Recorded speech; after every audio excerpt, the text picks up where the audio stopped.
Gel kitli.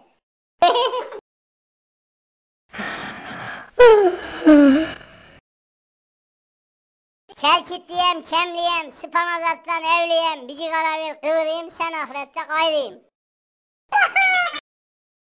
Lan sen ne değişen? La eşşoğlu İbne. İki oğlu.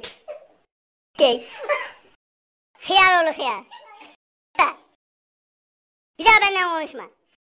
La geç git lan ağzıyı burnu yıkarım ha. Ahmet'ine konuşsun. He?